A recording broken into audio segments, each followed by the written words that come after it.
daros la bienvenida a todas y a todos a esta segunda sesión de nuestro ciclo de seminarios sobre la coherencia de políticas. Hoy nos vamos a focalizar más en cómo medir la coherencia de políticas para el desarrollo sostenible con una mirada de género. Vamos a ver cómo podemos hacer esa revisión feminista del índice de coherencia de políticas y para ello tenemos con nosotras, por un lado, a María Luisa Gil Paino, que forma parte de la Coordinadora de Organizaciones de Desarrollo y que es la responsable del índice de coherencia de políticas, ¿no? Es la persona que más sabe sobre este índice y la que mejor nos lo va a poder presentar. Y por otra parte, pues a Carmen Castro, que es economista, feminista y activista, investigadora de la Cátedra de Economía Feminista de la Universidad de Valencia y que justamente está realizando esta investigación, ¿no?, para realizar la revisión del índice de coherencia de políticas desde una perspectiva feminista. Entonces, bueno, empezará María Luisa explicándonos qué es este índice y después Carmen profundizará sobre la importancia de evaluar políticas públicas desde una mirada feminista y cómo podemos, hará algunas aportaciones sobre cómo podemos hacer esto a través del índice de coherencia de políticas para el desarrollo sostenible. Entonces, yo ya sin más les voy a dar la palabra primero a María Luisa, cuando quieras. Muchas gracias. Pues voy a compartir pantalla, voy a utilizar un Prezi, a ver si conseguimos... A ver, un segundito, ¿eh?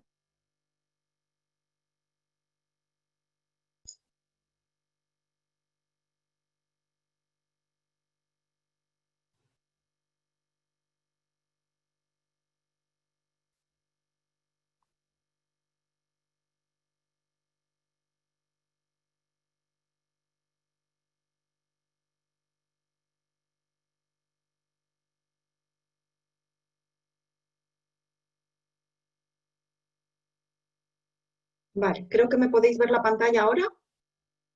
Sí, se ve bien. A ver, un segundito, porque... Vale,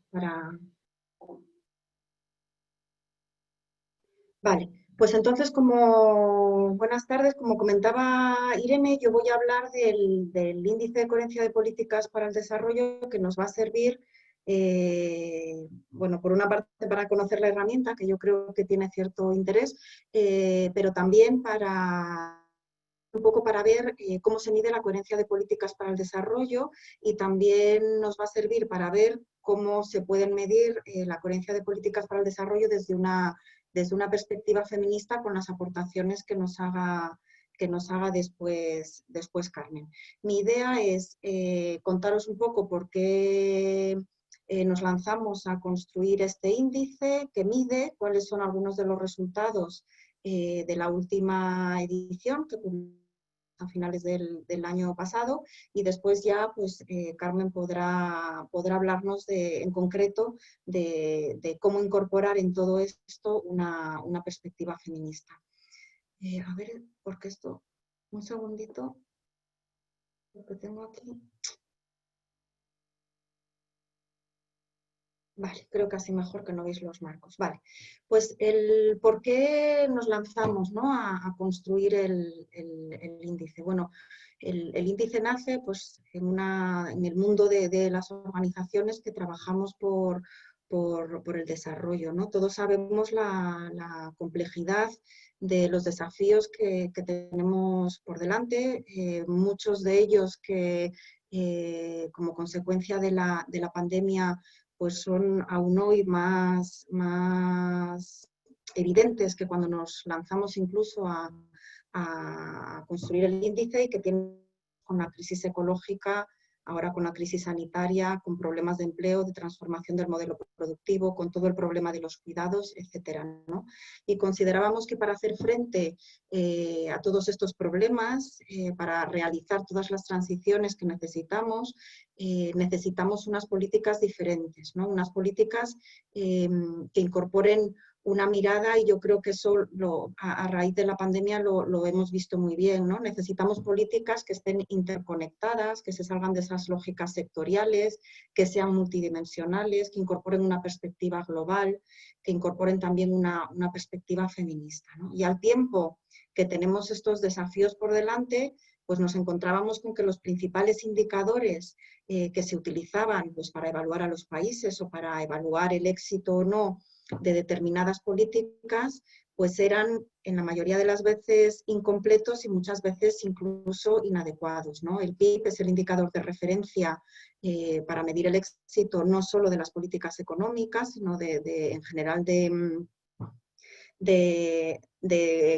el nivel de desarrollo, incluso, ¿no? Como se utiliza incluso como sinónimo del bienestar de los países, pero incluso el índice de desarrollo humano, que es un indicador más complejo y que incorpora dimensiones que no están en el Producto Interior Bruto, como todo lo que tiene que ver con lo social, nos parecía que también era limitado porque en realidad solo mira lo que sucede dentro de los países, ¿no? Y además solo en algunos aspectos, en los aspectos sociales y económicos.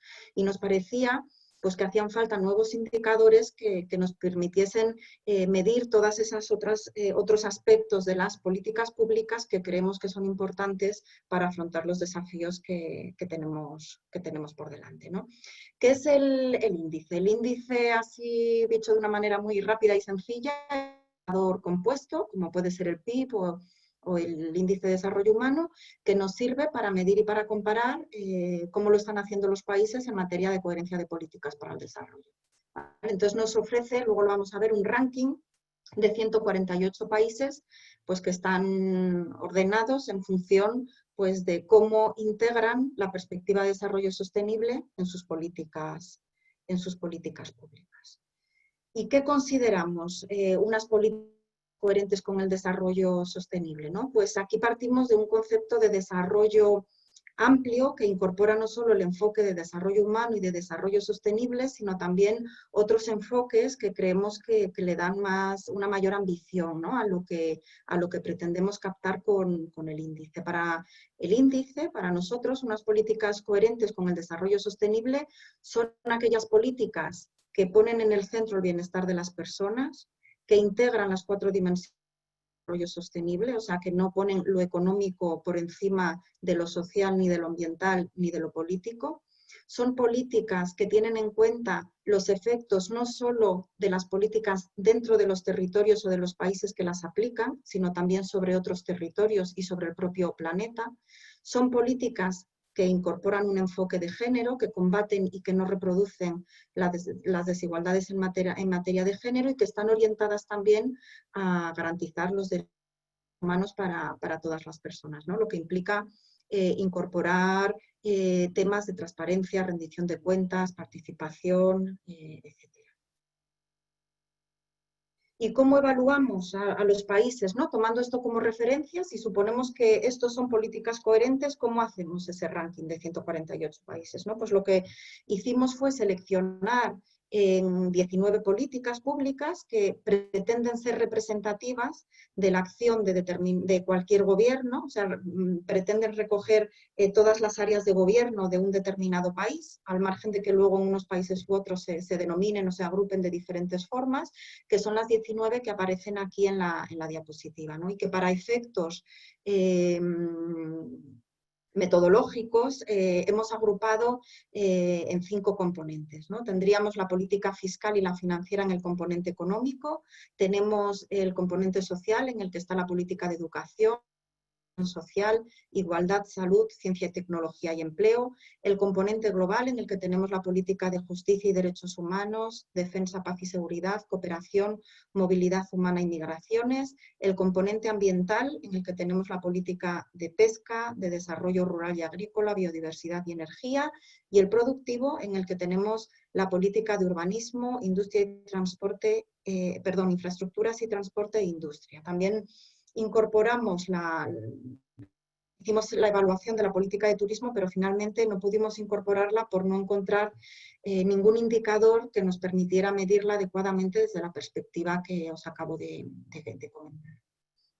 Entonces hicimos una selección de indicadores y después de distintos procesos de análisis teóricos, también con expertos, también con temas de estadística, con procedimientos estadísticos, seleccionamos 5 indicadores para los cuales evaluamos a cada uno de los 148 países. ¿Vale? No me voy a meter en temas metodológicos, pero si hay alguna persona en el seminario que esté interesada, podemos hablarlo al final del seminario en la parte de preguntas. Entonces, lo que voy a hacer ahora es contar qué es lo que mide cada uno de los componentes para que, por una parte, podamos luego comprender mejor los resultados, pero también porque yo creo que ayuda a comprender qué son unas políticas coherentes con el desarrollo sostenible. ¿Vale? Entonces, en el componente económico, como os decía antes, teníamos la política fiscal y la financiera. Aquí básicamente medimos dos cosas. Tratamos de evaluar en qué medida los países cuentan con políticas fiscales que sean sólidas y que sean redistributivas. Es decir, que permitan a los estados el recaudar los máximos recursos disponibles, que es una obligación de los derechos económicos, sociales y culturales, con los que poder garantizar servicios públicos de calidad, universales y puedan también combatir la desigualdad. Y por el otro lado, en qué medida las políticas financieras están al servicio de las personas, tanto de los hombres como de las mujeres, frente a otros objetivos que parecen guiar las políticas en los últimos tiempos y que tienen que ver con la especulación y el logro de la máxima rentabilidad en el menor plazo de tiempo posible. Para ello seleccionamos 5 indicadores, 3 relativos a la política fiscal y 2 a la financiera. Son los que aparecen en la tabla que tenéis en la diapositiva, en la parte de la izquierda, porque no os había comentado antes cuando os decía que habíamos seleccionado 57 indicadores. Estos 57 indicadores se pueden clasificar en 2 grupos, ¿no? Aparte de la clasificación por políticas, y es que hay algunos indicadores que lo que hacen es recoger aspectos positivos para el desarrollo, como por ejemplo pues el gasto público en protección social, el número de escaños ocupados por mujeres en los parlamentos nacionales, los ingresos o la presión fiscal, ¿no? Y hay otros indicadores que miden efectos negativos, que penalizan a los países. Y aquí tendríamos pues la opacidad financiera, la huella ecológica, las emisiones de dióxido de carbono, ¿no? Es el poder recoger todos esos efectos ambivalentes que las políticas públicas tienen sobre el desarrollo sostenible. Entonces, en la tabla que aparece en la diapositiva, en la parte de la izquierda estarían los indicadores que puntúan positivamente y en la parte de la derecha los que puntúan negativamente, ¿vale? De esta manera, en el componente económico tendríamos 2 variables que puntúan positivo, que serían los ingresos gubernamentales como porcentaje del PIB y un indicador que trata de medir la función redistributiva de la política fiscal y que lo que hace es medir cuánto varía el índice de Gini, que es un indicador de desigualdad antes y después de la intervención del Estado a través de impuestos y transferencias.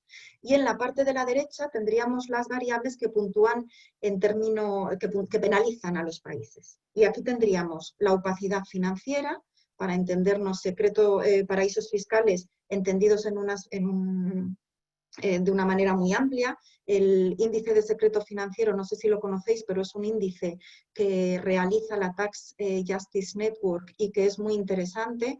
Os animo a que le echéis un ojo si os interesan esos temas. Otro índice que construimos nosotros, que es el de sobredimensionamiento del sector bancario, que lo que trata de medir es de qué manera o penalizar a aquellos países que contribuyan al proceso de financiarización de la economía. Y por último, la brecha de género en el acceso a financiación, en el acceso a instituciones financieras. Y ahora recojo algunas tablas para que veamos un poco la dinámica del componente, ¿no? Cómo funciona también el índice. Aquí, por ejemplo, aparecen aquellos países que, teniendo unas puntuaciones relativamente buenas en los indicadores que puntúan positivo, es decir, en presión fiscal y en lucha contra la desigualdad, muy penalizados debido a las variables que penalizan en negativo, concretamente en las que tienen que ver con opacidad financiera y con financiarización de la economía. Y vemos como, por ejemplo, países como Suiza, como Luxemburgo, como Singapur, pues bajan más de 60 posiciones en el índice como consecuencia de la penalización por su contribución al secreto financiero y, por lo tanto, a detraer recursos de otros países para que puedan realizar políticas públicas sociales en beneficio de su ciudadanía, y también por su contribución a la financiarización de la economía. Aquí, por ejemplo, yo creo que se ve muy bien en este gráfico, ¿no? Aquí comparamos a Portugal y a Luxemburgo. En la parte de arriba del gráfico aparecen las variables que puntúan en positivo, o sea, que dan puntos a los países, por decirlo así de una manera sencilla, y en la parte de abajo tendríamos las variables que los penalizan. Podéis ver, no se ve aquí, Portugal es clarito y Luxemburgo es el que está más oscuro, que los dos puntúan muy parecido en los dos indicadores, ¿no? Pero, sin embargo, vemos cómo en opacidad financiera y en sobredimensionamiento del sector bancario, Luxemburgo es mucho más penalizado. ¿Vale? Esto hace que Portugal se sitúe en la posición 18 del ranking, mientras que Luxemburgo descienda hasta la 85. Y algo muy similar sucede con el indicador que mide la brecha de género en el acceso a financieros. Aquí vemos cómo países como Turquía, Omán o Argelia descienden más de 50 puntos por el hecho de incorporar este indicador en el índice.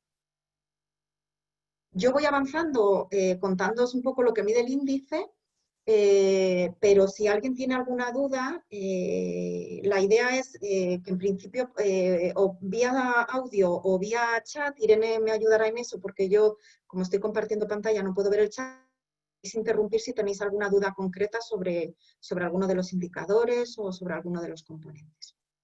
El segundo de los componentes del índice es el componente social, y aquí medimos las cinco cosas que aparecen en la diapositiva, ¿no? Por una parte, en qué medida los países cuentan con servicios públicos universales y de calidad, ¿vale? Con un sistema de protección social sólido, garantizan empleo decente a la población, un acceso equitativo a nuevas tecnologías y a la información, y todo ello con una perspectiva de género.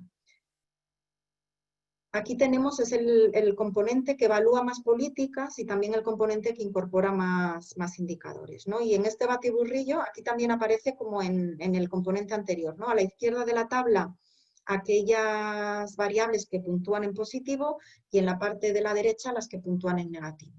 Pues aquí puntuando en positivo, pues tenemos algunos indicadores que tienen que ver con acceso y con calidad de educación y de salud, bien con políticas de protección social, por ejemplo, el gasto público en protección social, el acceso de la población a determinadas prestaciones sociales, también temas relacionados con la igualdad de género. Aquí se incorpora el análisis específico de la política de igualdad, y aquí tendríamos, pues, en materia política, con los escaños ocupados por mujeres en los parlamentos nacionales, en temas de violencia, evaluando si los países cuentan con legislación específica, temas de conciliación. Hemos construido un indicador para medir no solo la longitud o la duración de los permisos de maternidad, sino también la brecha con respecto de los derechos de paternidad, derechos LGTBI. También indicadores que tienen que ver con el acceso a Internet y a las nuevas tecnologías, y también temas que tienen que ver con el desempleo, ¿vale? Y en la parte de la derecha tendríamos unos indicadores de educación relativos a calidad específicamente, y unos indicadores relativos también a la política de empleo y de igualdad, ¿no? Que tendríamos la tasa de desempleo, el porcentaje de empleo vulnerable y las mujeres en empleo vulnerable. Los resultados de este componente yo creo que son muy intuitivos, ¿no? Probablemente los más intuitivos de todos los componentes del índice, porque arroja un resultado muy similar al del índice de desarrollo humano, ¿no? Entonces, aquí recojo los 10 mejores y los 10 peores países. Los 10 mejores, pues en general, tenemos a países europeos con estados de bienestar sólidos, los países nórdicos situados en las primeras posiciones del ranking. Los peores países, pues países de renta baja o muy baja, en general del África subsahariana, y que tienen serias dificultades para poder garantizar los derechos sociales de su población.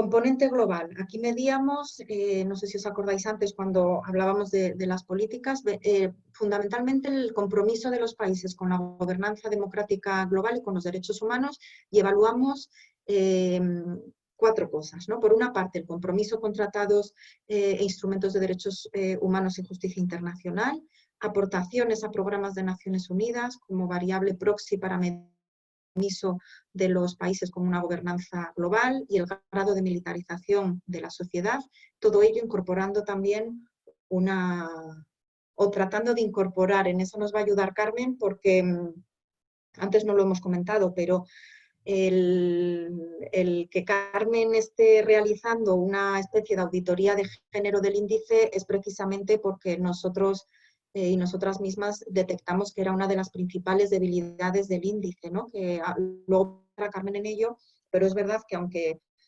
tratamos de incorporar esa perspectiva, pues nos hemos encontrado con serias dificultades y sí creemos que el índice no lo recoge todo lo bien que debería.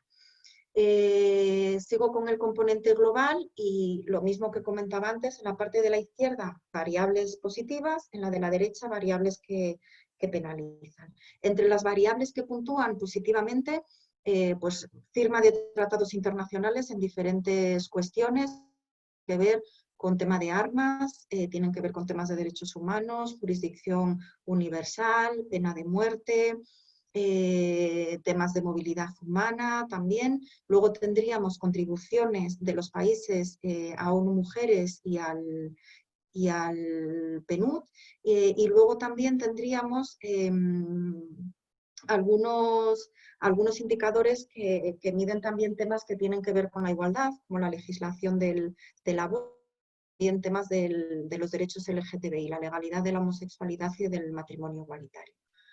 Variables que penalizan, variables que tienen que ver con el grado de militarización de la sociedad, medido a través de 4 indicadores. Por una parte, el gasto militar; por otra parte, el personal de las Fuerzas Armadas por cada 100.000 habitantes, la facilidad de acceso a armas ligeras y la capacidad de los países en armamento nuclear. Aquí aparecen pues, los países mejor y peor puntuados del índice en el componente ambiental, ¿no? Entre los mejores, pues países que tienen un cierto equilibrio entre firma de tratados internacionales y niveles de militarización relativamente moderados, y por otra parte, entre los 10 peores nos encontramos con países que tienen problemas graves de incumplimiento de derechos humanos, combinados además con unos grados elevados de militarización. Vemos que Israel es el país peor puntuado del ranking en materia en el componente global. Y aquí hay lo mismo que antes os comentaba en el componente económico, ¿no? ¿A qué países les penalizan más determinados indicadores? Pues aquí podemos ver los países que son más penalizados por su grado de militarización, por esas variables que puntúan negativamente, ¿no? Y vemos cómo, pues sobre todo Estados Unidos y Rusia, pues descienden más de 40 posiciones como consecuencia de esto. Y aquí también comparamos 2 países, Dinamarca y Francia. Francia está en el azul más oscuro, que vemos que pasa un poco como con Portugal y Luxemburgo en el componente económico. Aquí puntúan de manera más o menos parecida en las variables que puntúan positivo, que son las que están representadas en la parte superior del gráfico, y sin embargo vemos cómo Francia aparece más penalizada por todas variables que tienen que ver con el grado de militarización de la sociedad. Y en concreto y específicamente con lo que tiene que ver con armamento nuclear. Componente ambiental. Aquí medimos impactos ambientales, apuesta por las renovables y compromiso con tratados internacionales en materia de medio ambiente. Al igual que en los casos anteriores, a la izquierda variables que puntúan en positivo y a la derecha variables que puntúan en negativo. Entre las calidad del agua, participación en tratados medioambientales internacionales, un indicador que mide la reserva o déficit de biocapacidad de los países, es decir, en qué medida los países pueden autosostenerse con sus recursos o están utilizando recursos naturales de otros, o biocapacidad también de otros países, y producción de electricidad mediante fuentes renovables. Entre los que puntúan negativo, uso de fertilizantes, ¿no? Porque aquí me política agrícola, huellas ecológicas, tanto por producción como por importación. La de importación es especialmente interesante, consideramos, para incorporar esa perspectiva cosmopolita a las políticas públicas, porque mide el coste para otros países del modelo de consumo de un determinado país, en general para los países desarrollados, y otro indicador que recoge las emisiones de dióxido de...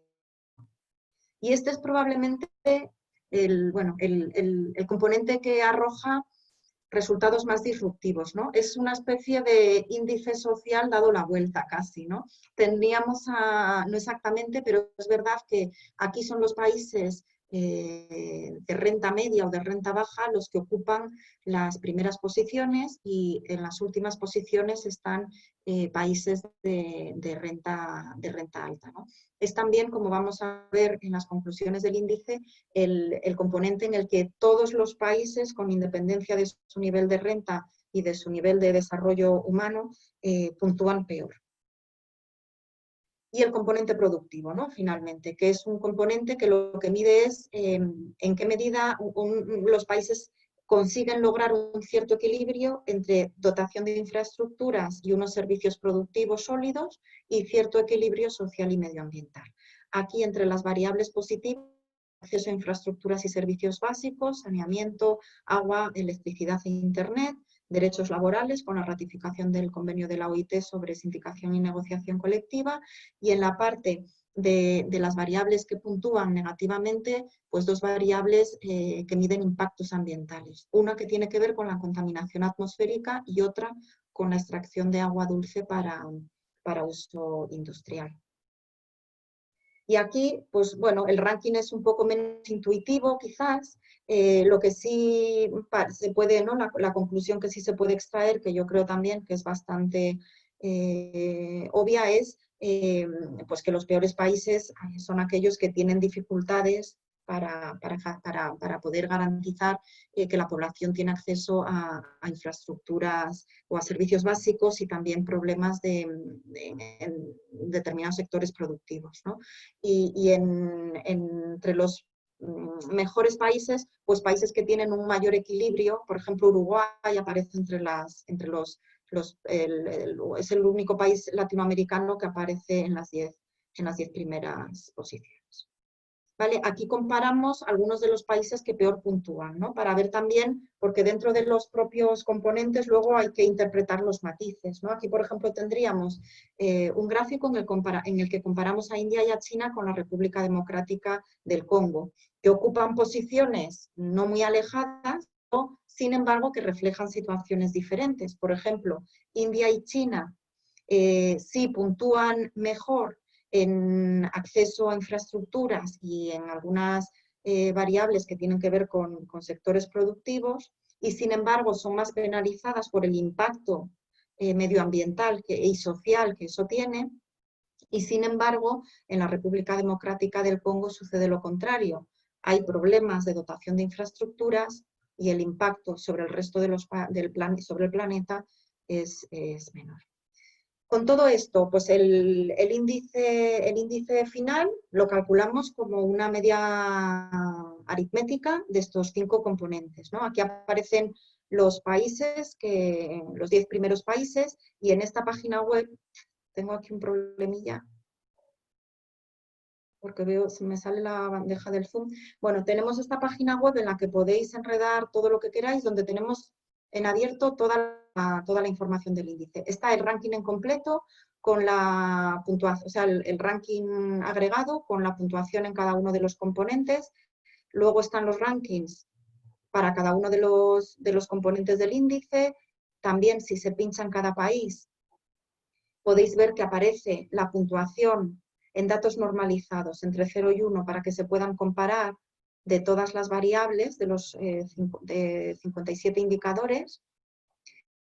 Luego, además, tenemos en Open Data, tenemos el Excel con los datos originales, con todas las fórmulas que hemos utilizado para normalizar, para ponderar, etcétera, ¿vale? Y finalmente, pues los informes que hemos publicado analizando los datos y las conclusiones del índice. Tendríamos dos, ¿no? El de la primera edición en el año 2016 y el de la segunda. Y para terminar, y pasar la palabra a Carmen, unas 3 conclusiones, ¿no? muy generales, ¿no? Por una parte, pues que analizando los resultados de este ranking, lo que podemos constatar es algo que ya sabíamos, ¿no? Pero ahora tenemos datos para poder demostrarlo, y es que los países no diseñan y ejecutan sus políticas públicas priorizando las personas y la sostenibilidad del planeta, y que todos los países, sin ninguna excepción, lo vamos a ver, deben realizar transformaciones profundas en sus políticas públicas, incorporando todas estas perspectivas que hemos evaluado y que tienen que ver con los feminismos, la ecología, la justicia y la gobernanza global, ¿no? Aquí lo vemos en este gráfico. Lo que recogemos es el número de países por tramos del índice, por puntuaciones, por quintiles. Entonces vemos cómo solo hay 9 países que tienen un nivel de coherencia alto. Y además este nivel alto de coherencia no como referencia a un nivel de coherencia ideal, sino que toma como referencia las puntuaciones que mejor tienen los países en todos los indicadores. ¿De acuerdo? Y luego el resto de los países, un 76% de los países están por debajo del nivel de coherencia medio-bajo. Segunda conclusión, que los mayores desafíos, como sabemos, en materia ambiental, ¿no? Tienen que ver con la crisis ecológica. Aquí aparece el mismo gráfico que habíamos visto antes para la puntuación con el componente ambiental. Y la verdad que es alucinante tenemos ningún país puntúa por encima de 80 y solo 9 países tienen puntuaciones por encima de 60. Ya hemos visto además que los mayores desafíos estaban para países de renta alta. Y la última conclusión, pues que necesitamos modelos alternativos en todos los lugares del planeta, que incluso países a los que habitualmente hacemos como modelos de bienestar a seguir, pues no son no tienen modelos que puedan, ni que sean sostenibles, ni que por lo tanto puedan ser universalizables a todos los países del mundo. Aquí tenemos el caso de Noruega, que es verdad, en materia económica, social, global y productiva tiene puntuaciones muy elevadas, pero sin embargo en el componente ambiental no llega a los 30 puntos, ¿no? Lo que nos dice es que este país, o sea, que este modelo de desarrollo no es extensible ni tampoco deseable para todos los países del mundo. Y finalmente, y con esto ya termino, he incorporado una tabla para ver un poco la diferencia, ¿no? De qué aporta este indicador con respecto a otros indicadores. He tomado como referencia el IDH. No es tampoco para criticar los otros indicadores que aportan información relevante, simplemente para ver las diferencias en lo que aportan, ¿no? Aquí vemos los países que más posiciones empeoran en el ranking del índice de coherencia con respecto al índice de desarrollo humano, ¿no? Vemos como Arabia Saudí, Emiratos Árabes, Bahrein, Singapur, ¿no? Descienden más de 100 puntos. Singapur, por ejemplo, es un caso también interesante, ¿no? Porque está entre los primeros países, veis aquí que en el índice de desarrollo humano está situado en la posición 8. ¿No? Sin embargo, en este índice está en la 112. Entonces vemos también cómo puede cambiar nuestra configuración y del éxito de los países y del desarrollo según las miradas que incorporemos en nuestro análisis, ¿no? ¿Qué pasa si no solo miramos a lo social y no solo miramos a cómo vive la gente dentro de los países, sino que también miramos a los derechos humanos, miramos a los costes económicos y ambientales que tienen las políticas para otros países, miramos la perspectiva de género? Y con esto, pues lo dejo de compartir pantalla y la palabra Carmen.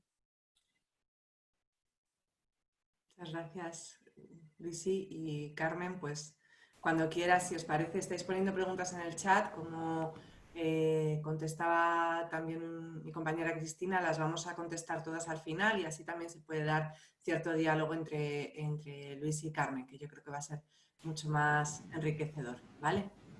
Carmen, gracias, cuando quieras. Vale, gracias.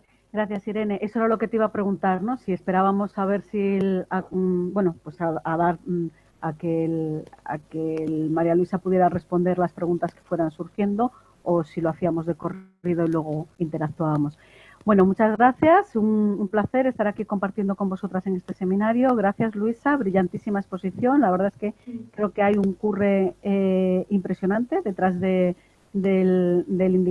este índice y de todo el trabajo previo. Bueno, te estaba escuchando a Luisa y estaba pensando que igual tendríamos que haber hecho como una especie de crochet a la hora de pensar nuestras intervenciones hoy, ¿no? Porque yo voy a hablar de algo que no es exactamente el indicador, luego encajaría lo tuyo y luego alguna valoración, ¿no? O algunas ideas para aportar, ¿no? Pero bueno, no pasa nada, ¿no? Como esto funciona como puzzle, ya cada quien, ¿no? Organiza luego la información según le parezca más de mayor relevancia para lo que quiera analizar, ¿no?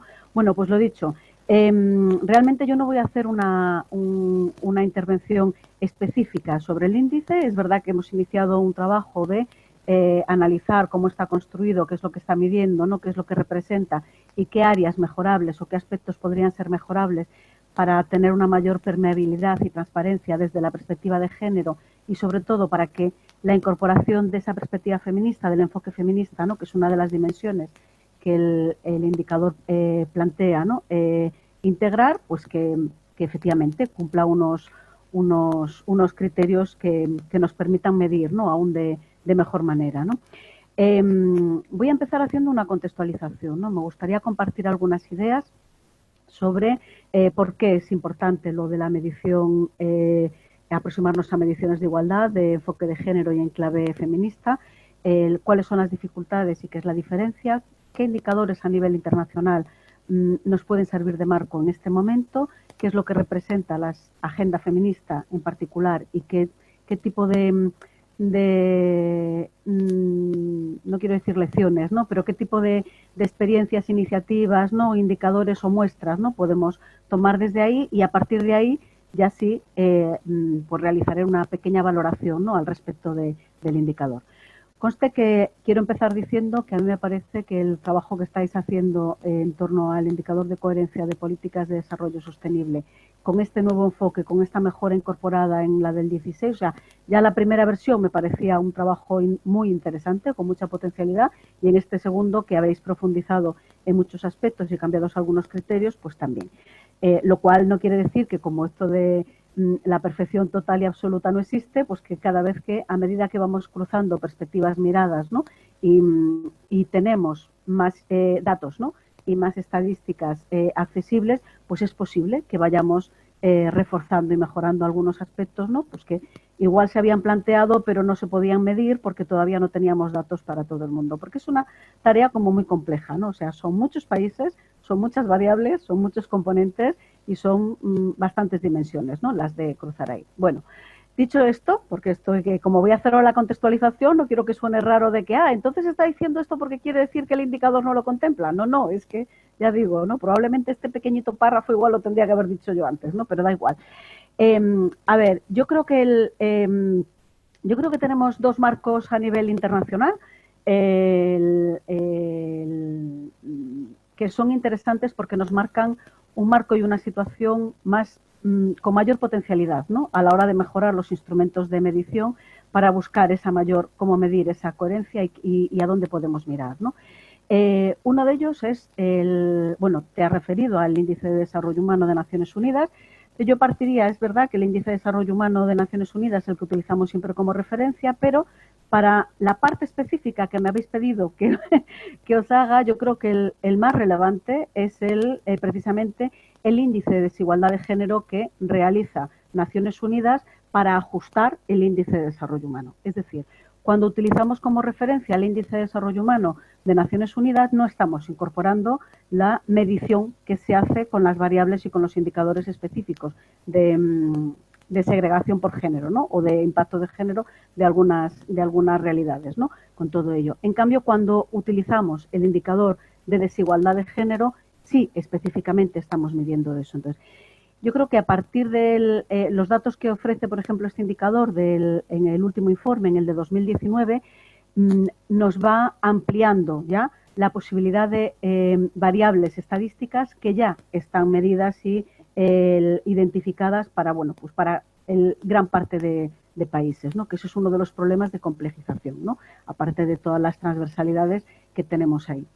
Bien, ese es uno. Quiero decir que yo cuando me refiera al indicador de Naciones Unidas no estoy hablando del índice de desarrollo humano, estoy hablando del de desigualdad de género, porque a efectos prácticos para esta mirada, para poder hacer esa mirada feminista y aterrizar un poquito más en áreas de mejora, es el que nos puede aportar una relevancia significativa, ¿no?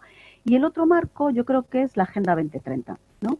Porque es verdad que nos completa, es verdad que tiene, bueno, que todavía forma parte de un proceso, pero yo creo que la Agenda 2030 y los Objetivos de Desarrollo Sostenible nos dan un marco que se aproxima bastante a ese enfoque multidisciplinar y de dimensiones transversales, ¿no? Que pretende, o que yo entiendo que pretende, que se pretende medir con la coherencia de políticas de desarrollo sostenible, ¿no? En este sentido, voy a utilizar ese primer marco, ¿no? Es decir, yo creo que, o sea, ¿por qué lo de analizar desde la perspectiva de género? Por esto de que no vayamos a pensar que todas lo tenemos tan claro como las 3 o 4 que estamos hablando, ¿no? Entonces, ¿por qué hay que analizar desde la perspectiva de género? E incluso más, ¿por qué hay que ir más allá de solamente incorporar el enfoque de género, ¿no? Es decir, ¿por qué enfoque de género y por qué perspectiva feminista, ¿no? Que voy a incorporarlas porque en dos escenarios o en dos niveles de contextualización diferentes, porque no son exactamente lo mismo, ¿no? Digamos que. Entonces, yo creo que la Agenda 2030 lo dice muy claro, ¿no? Dice que no es posible alcanzar desarrollo sostenible si no alcanzamos igualdad de género, ¿no? Y ese es uno de los leitmotiv, ¿no? Es decir, si la prosperidad, el desarrollo, ¿no? La paz, las condiciones de vida digna no llegan por igual a mujeres y a hombres, es decir, a todas las personas, sin distinción de no solo de origen, de zona territorial, ¿no? y de situación geopolítica, sino fundamentalmente por cuestión de condicionante de nacimiento y de género, pues no, si no llega por igual a hombres y mujeres, de que se da una simetría de género en el efecto y resultado que conseguimos con las políticas, no podemos estar hablando de desarrollo sostenible porque nos estamos dejando a una parte, ¿no? Por ahí olvidada. Y por otra parte, también dice la Agenda 2030 que para que haya un desarrollo sostenible no solo es necesario esta incidencia amplia para hombres y mujeres por igual, sino que además es necesario el cumplimiento de los derechos de las mujeres. Y aquí es donde me agarro, porque aquí tenemos, por una parte, los dos enfoques, ¿no? Que he dicho. El hecho de que analicemos cómo afecta lo que estamos realizando, o sea, cuál es la situación de partida y qué efecto tiene sobre hombres y mujeres, es incorporar una visión para identificar las situaciones segregadas en función del género, por decirlo de alguna manera, y ver si las normas y patrones sociales nos dan pautas de comportamiento diferentes, ¿no? ¿Vale? Pues es lo que pasa, por ejemplo, cuando vemos qué es lo que está pasando en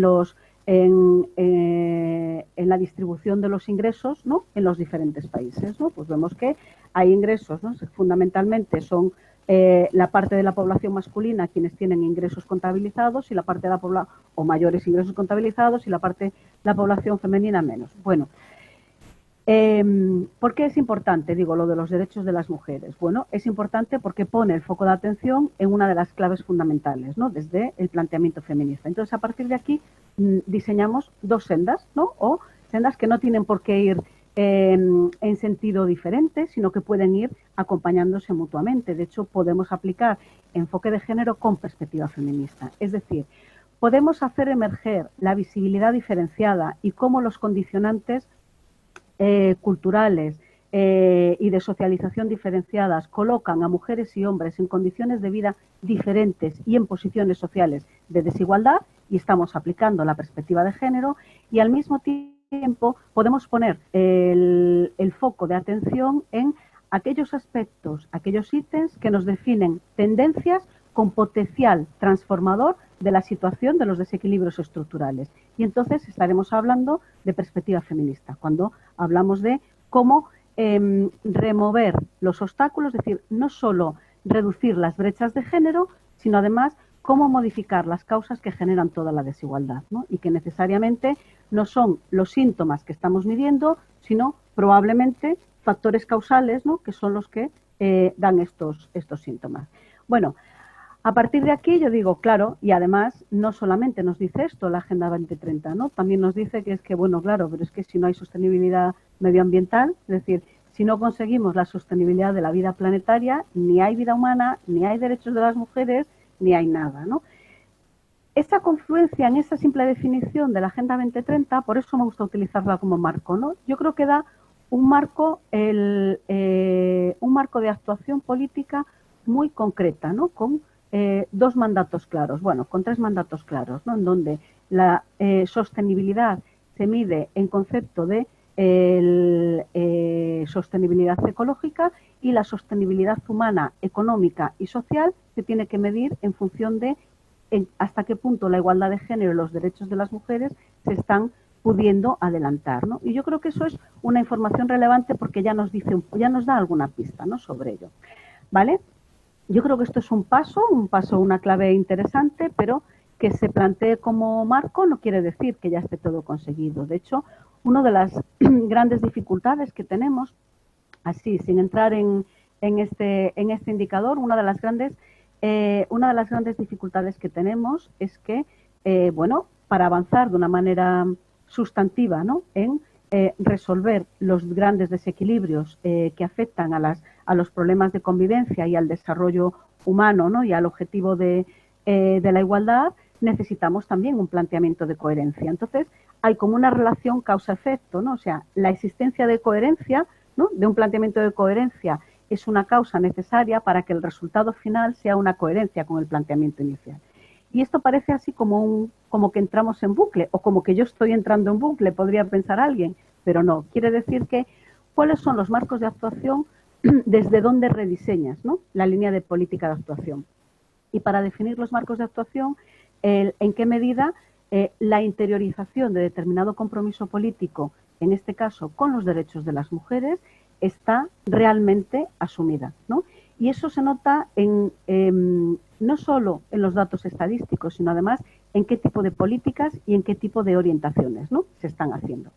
Dificultades añadidas cuando queremos analizar enfoque de género o avance en cuestión de igualdad. Bueno, yo creo que el primer nivel de dificultades, que lo has explicado tú ya, Luisa, y quizá no conviene meterse en él, es el del concepto de desarrollo, ¿no? O sea que a veces hablamos utilizando los mismos conceptos y tenemos como ese carácter polisémico, ¿no? O sea, ¿a qué te estás refiriendo, no? Bueno, en este caso lo has contextualizado, entonces ya no entro en ello, ¿no? Pero, por ejemplo, nos pasa lo mismo con la diferencia con respecto a o al diferente concepto con respecto a igualdad, ¿no? Es decir, ¿de qué hablamos cuando hablamos de desarrollo sostenible? ¿De qué hablamos cuando hablamos de desarrollo humano? ¿De qué hablamos cuando hablamos de igualdad, ¿no?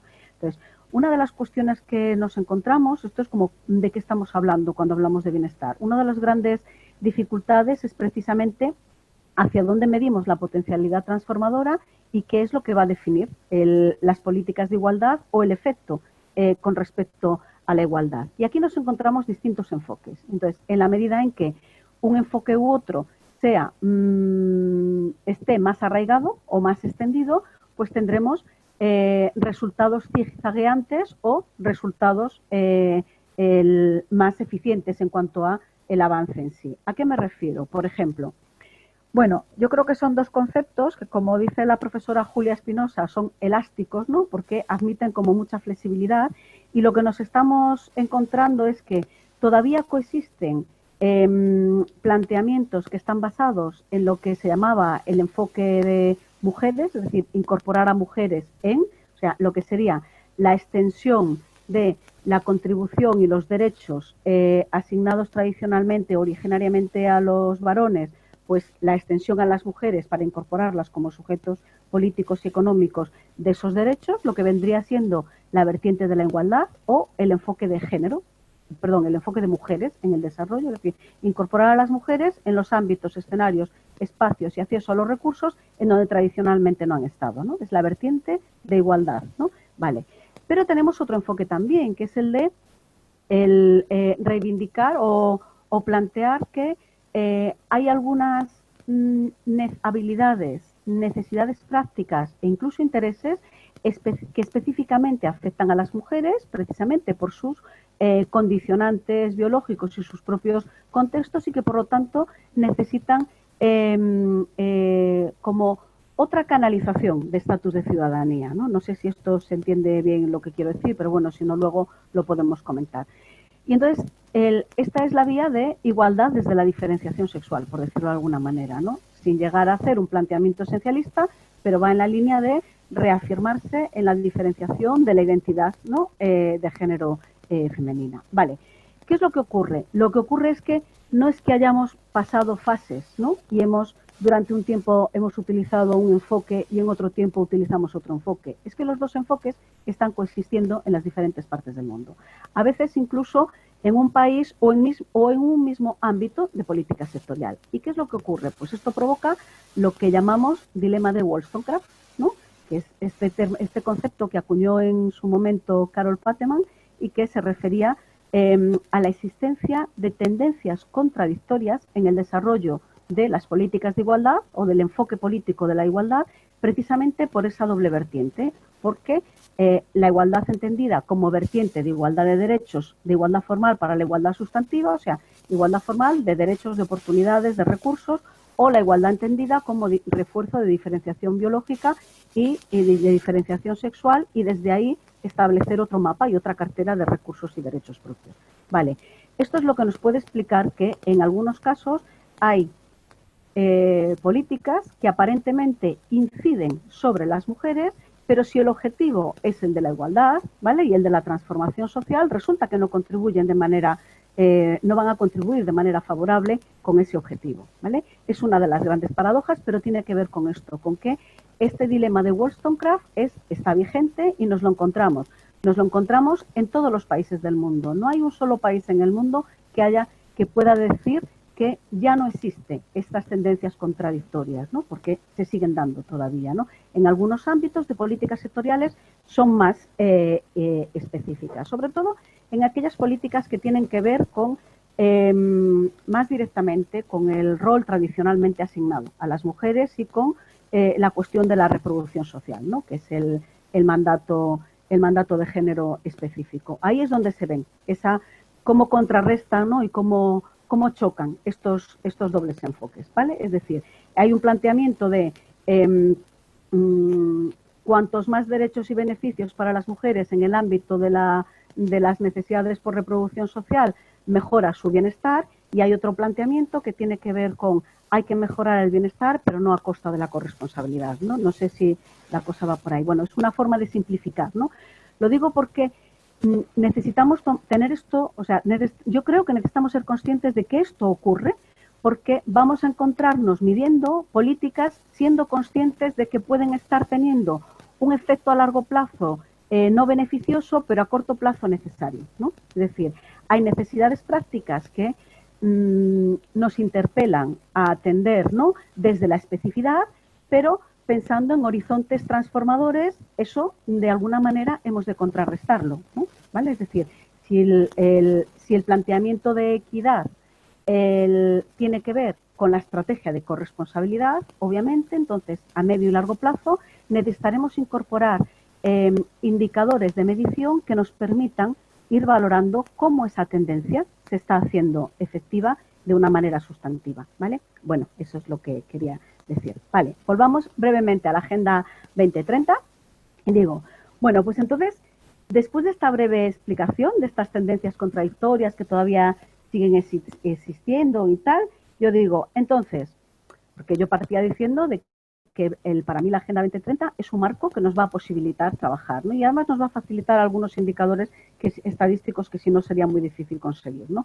Ahora, el hecho de que exista un objetivo específico relacionado con la igualdad, que es el Objetivo de Desarrollo Sostenible 5, ¿es suficiente para hablar de un enfoque feminista de la Agenda 2030? O sea, el hecho de que en su propia declaración de leitmotiv de existencia plantee el objetivo de igualdad como una prioridad, ¿no?, para atender al desarrollo sostenible, que además tenga un objetivo específico para la igualdad de género y que además defina que este objetivo de desarrollo sostenible tiene la categoría de metaobjetivo, es decir, influye en sí mismo y además es necesaria su consecución para el cumplimiento de otros objetivos, ¿no? Por ejemplo, no es posible cumplir el objetivo 1, ¿no?, y acabar con la pobreza en el mundo si no atendemos a la igualdad de género. No es posible decir que cumplimos con los objetivos de desarrollo sostenible que atienden las capacidades básicas, pues de eliminar la pobreza, de la alimentación, de la educación y cuestiones de salud básica, si no atendemos la igualdad de género, ¿vale? Porque no es posible. O sea, porque para resolver una tenemos que atenderla desde atender la otra, ¿vale? Entonces, vale, pues esto es suficiente para poder decir que la Agenda 2030 tiene un enfoque feminista. Y aquí vuelvo otra vez a lo que decía al principio, ¿no? Es importante diferenciar cuando estamos hablando de incorporar la perspectiva de género y hacer emerger, medir y ver las diferencias a cuando estamos incorporando la perspectiva feminista. Entonces, bueno, pues desde esta perspectiva desde la que yo os estoy hablando ahora, yo creo que no solo no es suficiente, sino que hay una línea de reivindicación específica para una Agenda 2030 feminista, obviamente, ¿no? ¿Y por qué no es suficiente, ¿no? Y diría alguien, ya están las pepitas grillos, es que nunca están contentas, con lo que les damos, ¿no? Digo, claro, pues igual es que no me tienes que dar, ¿no? Igual lo que tenemos es que hacer conjuntamente y apostar de una manera coherente, ¿no? Por definir otro. Bueno, si yo decía que incorporamos en la perspectiva feminista como teoría crítica cuando además estamos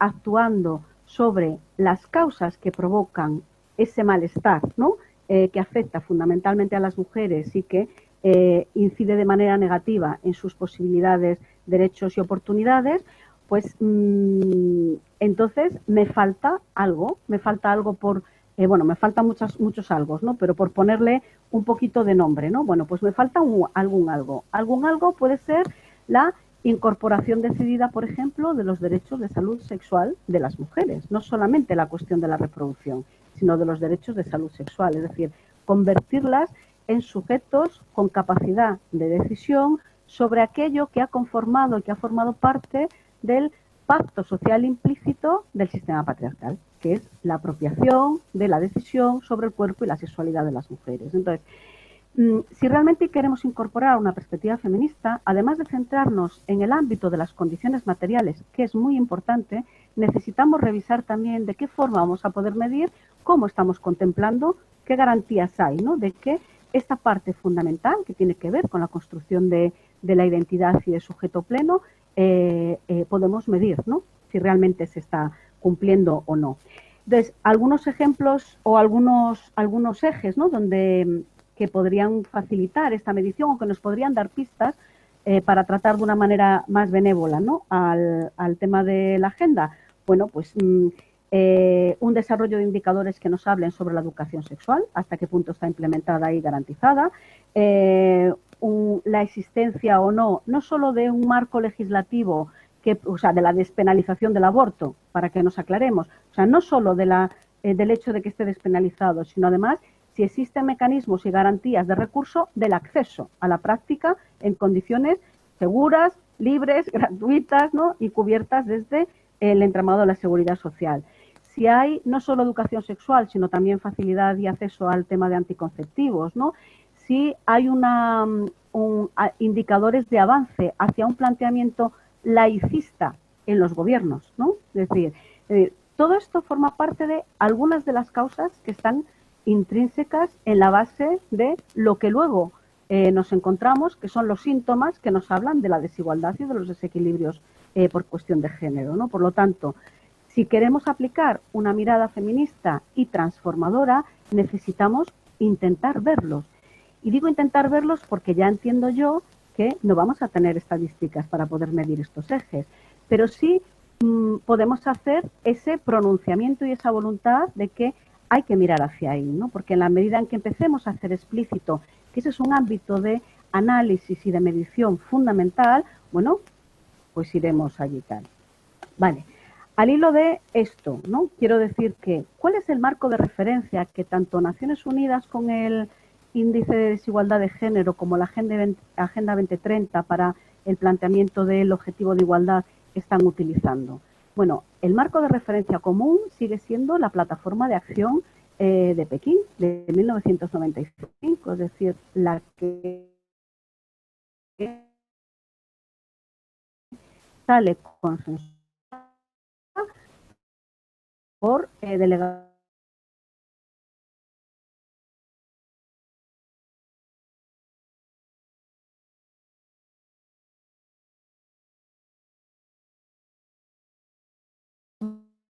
Voy a escribir a Carmen para decirle que sí. Voy a llamar a Carmen para decirle que estamos teniendo problemas, sí. Las delegaciones gubernamentales y por las redes de ONG de la Cuarta Conferencia Mundial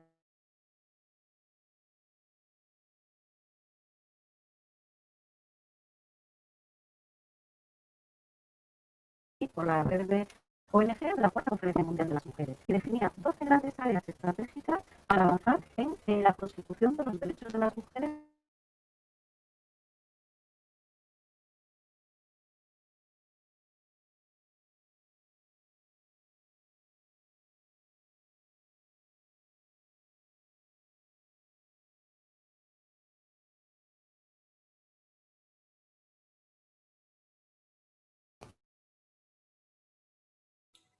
Estoy escribiendo también por el chat a Carmen en privado, a ver si...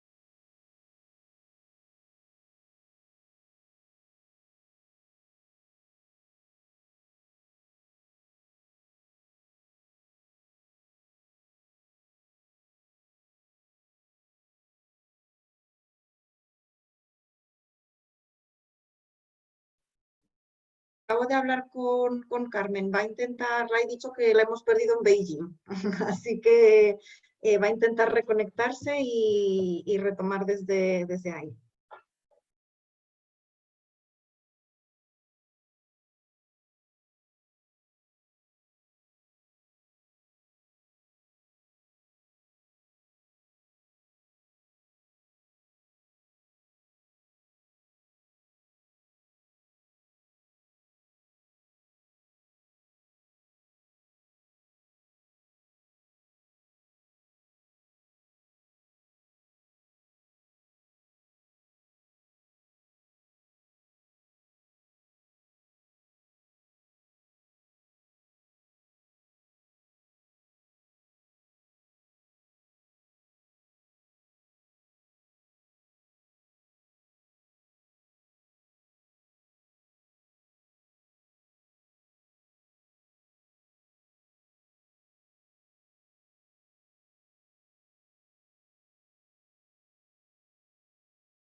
Hola.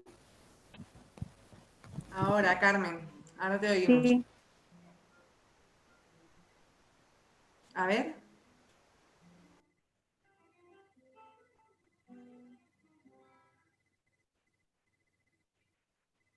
A ver, ahora no sé si se escucha.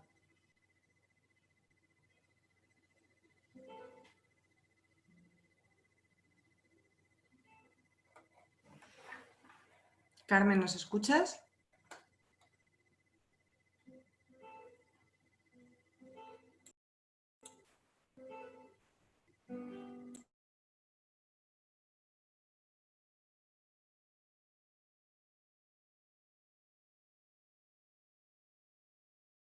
Pero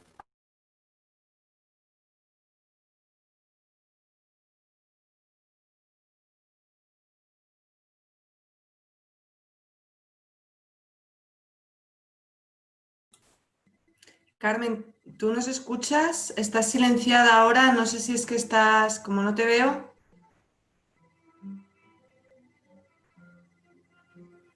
No sé si estás hablando o porque tienes el micro silenciado.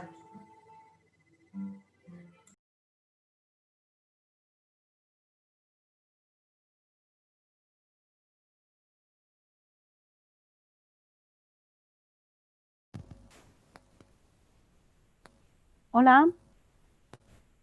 Hola, ahora te escuchamos. Sí, pero no puedo activar el vídeo. No sé, igual puedo hablar sin vídeo, no pasa nada, ¿eh? Sí, mejor hablar, aunque sea sin vídeo. Genial. Claro, por eso digo, ¿no? Porque igual también la conexión va un poquito, como está un poquito inestable, Claro, ¿te claro, parece? sí, fenomenal. Nos habíamos quedado, creo, en Beijing. Tenías a toda la audiencia muy atenta porque todo el mundo ha escrito en el chat. Nos hemos quedado en Beijing. Vale, vale. Vale. Nos hemos quedado en Beijing. Vale, bueno, no es que me vaya, no es que vaya a empezar ahora con la cuarta conferencia, ¿no? Mundial de las Mujeres, pero sí es importante que recordemos que aquella agenda que se consensuó en 1995 sigue siendo el marco de referencia para todas las estrategias de avance en el ámbito de igualdad a nivel mundial, tanto para Naciones Unidas como en este caso lo que estaba mencionando de la Agenda 2030. Y esto lo comentaba para empezar ya y tirar hacia la herramienta, ¿no? De la medición de coherencia política que estáis, bueno, que estáis revisando, que estamos revisando para esta nueva edición, porque la plataforma de acción de Pekín definía 12 grandes áreas estratégicas para diseñar estrategias y políticas de avance significativo hacia una igualdad sustantiva y el cumplimiento de los derechos de las mujeres. Y gran parte de esas áreas todavía están pendientes de avances significativos, ¿no? En algunas se ha incorporado algún avance, pero poca cosa. Y yo creo que sigue siendo una de las referencias, ¿vale? Entonces, tenemos 3 referencias internacionales: el Índice de Desigualdad de Género de Naciones Unidas, la Agenda 2030 y los Objetivos de Desarrollo Sostenible y la Plataforma de Acción de Pekín, ¿no? Fundamentalmente. Digo, para ayudarnos a reorientar, para que veáis un poco de cuáles son las pistas desde las que yo estoy tirando para luego poder hacer esta revisión desde en clave feminista y poder hacer sugerencias, ¿no? de área de mejora, ¿de acuerdo? Bueno, yo creo que antes mencionaba, ¿no? ¿Verdad? Mencioné lo de la educación sexual, el aborto y todo eso, ¿no? También con lo de la agenda. Vale, vale. Ok. Bueno, una de las cuestiones que ahora voy a hablaros de las 4 cuestiones que más concretas, ¿no? En las que yo creo que se puede relacionar después la mirada y la concreción de las mediciones en función de los componentes, ¿no? Pero una de las cosas, uno de los grandes aprendizajes que estamos teniendo desde la acción continuada de las vindicaciones feministas, del movimiento ecologista y de manera muy específica, o sea, todo lo que se ha estado trabajando, por ejemplo, desde planteamientos de economía feminista, fundamentalmente a raíz de ya iniciado este nuevo siglo y con la crisis tras crisis multisistémica, ¿no? Que estamos viviendo desde el principio. Bueno, pues una de las grandes constataciones es que la economía de cuidados, ¿no? Tiene que ser uno de los ejes vertebradores, ¿no? Del cambio transformacional de políticas públicas. Y esto lo menciono porque como tal, como área, no está incorporada en la plataforma de acción de Pekín, pero qué duda cabe que hoy en día no podemos hablar de orientación coherente desde una perspectiva feminista de las políticas públicas si no tenemos en cuenta su incidencia y su efecto con respecto a la economía de los cuidados, ¿vale? No te oigo, Irene, pero estás ahí, ¿verdad? Sí, estamos todos aquí, te escuchamos. Vale. Sí, perdona. No, nada. Vale, entonces ahora, por ir cerrando, ¿vale? ¿Qué necesitamos o hacia dónde yo creo que podríamos focalizar esta revisión, ¿no? Esta revisión que le queramos hacer? Bueno, yo creo que hay como 4 grandes aspectos a partir de estas referencias que os he planteado, ¿no? Por una parte, ¿cuáles son los marcos sobre los que se elaboran los discursos y se explicitan los compromisos políticos con el objetivo de igualdad, ¿no? De género, ¿vale? Aquí entrarían, por ejemplo, en el indicador, en el componente, creo que era el componente global, se hablaba de algunas ratificaciones de convenios internacionales, ¿no? Bueno, pues aquí en este bloque, en esta primera parte de marcos, discursos, ¿no?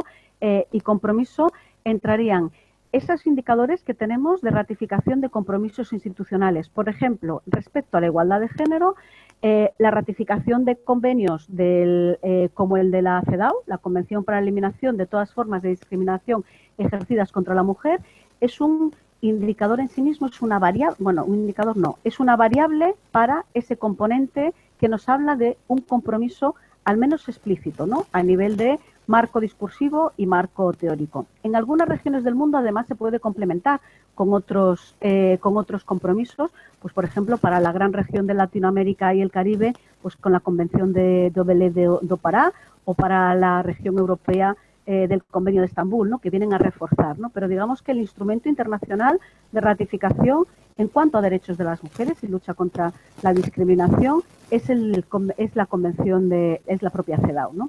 Que está vigente desde 1981. Además, hay otros convenios y tratados internacionales que en materia de igualdad de género aportan un posicionamiento explícito con respecto a un determinado compromiso. Por ejemplo, los convenios de la OIT que tienen que ver con protección de la maternidad, con trabajo decente, con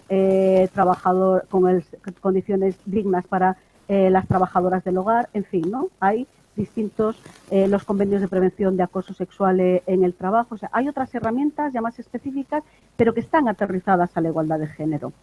¿Por qué digo esto? Porque si bien los derechos humanos, si bien los derechos de las mujeres forman parte de los derechos humanos, la ratificación de la Convención de Derechos Humanos es un punto de partida, pero no específicamente, ¿no? Tiene que ver con los derechos de las mujeres. Entonces, si lo que queremos es intentar medir, ¿no? Desde esa mirada feminista, ese acercamiento a la coherencia con el enfoque de género y perspectiva feminista, bueno, pues algunas variables que nos hablen de estos compromisos explícitos. Además de los marcos, discursos y compromisos, hay otro aspecto al que yo creo que hay que focalizar, que son lo que yo llamo lo que tienen que ver con los mecanismos para la igualdad, es decir, con cómo los países tienen institucionalizada el trabajo por la igualdad de género, ¿vale? Y esto va desde marcos legislativos propios, algunos están incorporados en el ICPDS, desde marcos legislativos propios, como el tema de la despenalización del aborto o la existencia de legislación específica sobre violencia de género, a la existencia, bueno, podríamos incorporar más marcos legislativos aparte de estos, ¿no? Por ejemplo, pues podríamos incorporar algún marco legislativo pues que hablase de la prohibición de violación dentro del régimen de convivencia, ¿no? ¿Vale? Que es una práctica que habla de ese monopolio de poder masculino y esa percepción de uso y control sobre tal. O podríamos hablar de la prohibición de prácticas como la mutilación genital femenina, ¿no? Es decir, que ahí podemos aterrizar más, ¿no? El tipo de variables que nos hablen de esos mecanismos de igualdad a través de los marcos legislativos propios. Pero no solo son los marcos legislativos. Además, podríamos hablar de la existencia o podríamos mirar hacia la existencia de organismos o políticas específicas dirigidas a la igualdad, ¿vale? Es decir, forma parte de la estrategia de implementación de mecanismos para el avance en igualdad de género y derechos de las mujeres.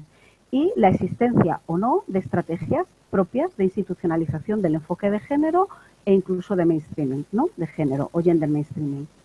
Aquí podríamos diferenciar algunas variables estadísticas que nos puedan hablar de avance con respecto a la estrategia de transversalidad de género o gender mainstreaming o avance con respecto a la estrategia de empoderamiento, ¿vale? Empoderamiento de las mujeres. Estas dos estrategias son las dos estrategias que se aprobaron en la Declaración Oficial de Beijing de la Cuarta Conferencia Mundial de las Mujeres. Y este es otro documento que sale del mismo marco, ¿no? Que es la Cuarta Conferencia Mundial de las Mujeres.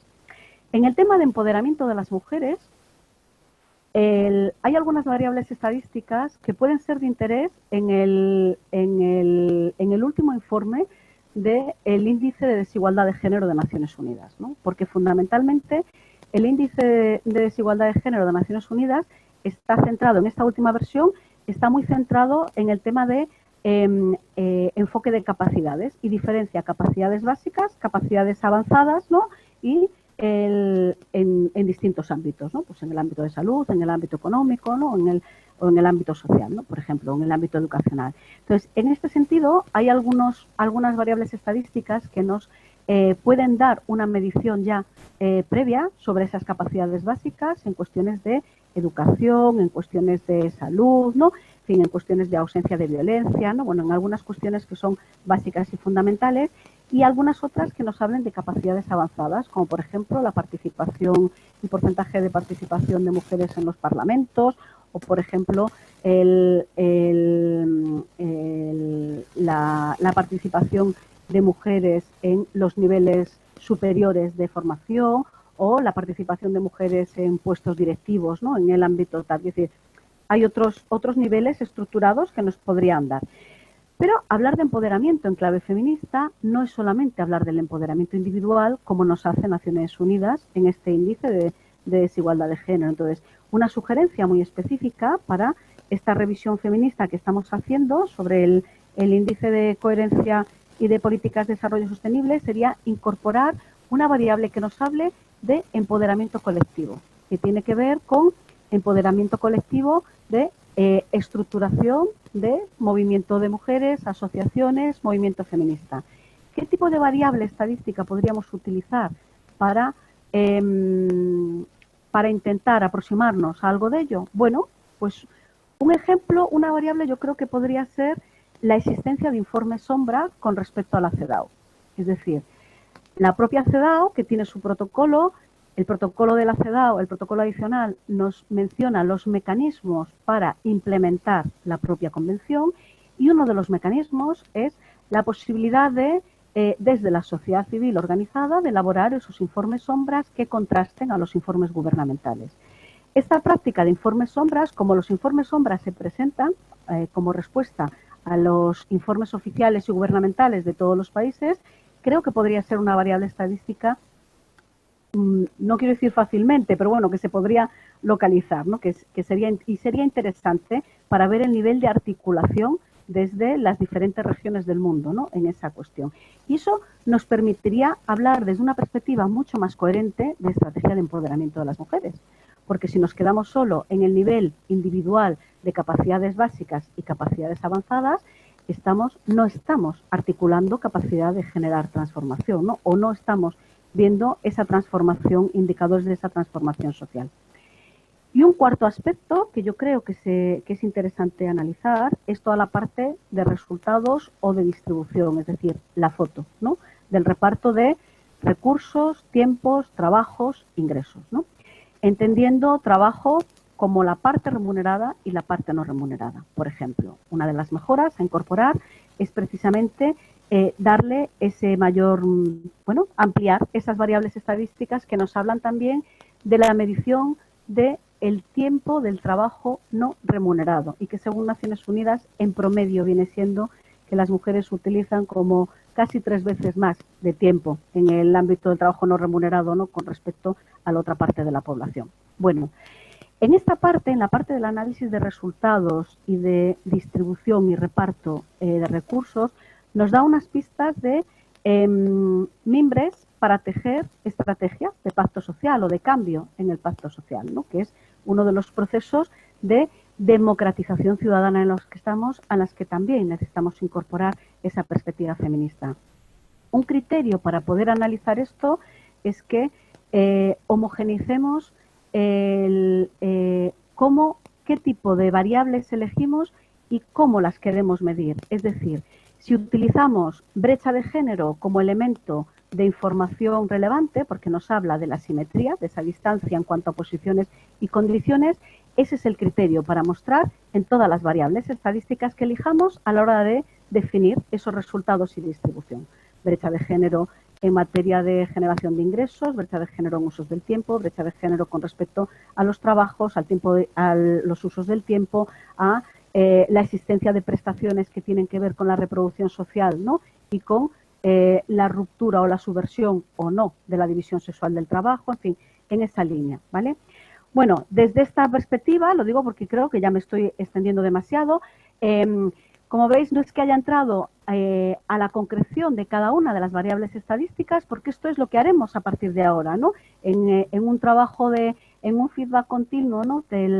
Con María Luisa y con las compañeras del equipo que estáis ahí trabajando, y a partir de el primer esquema de sugerencias y de miradas de por dónde podemos enfocar todas estas sugerencias como áreas de mejora para esta nueva edición del indicador de coherencia de políticas de desarrollo sostenible en clave feminista.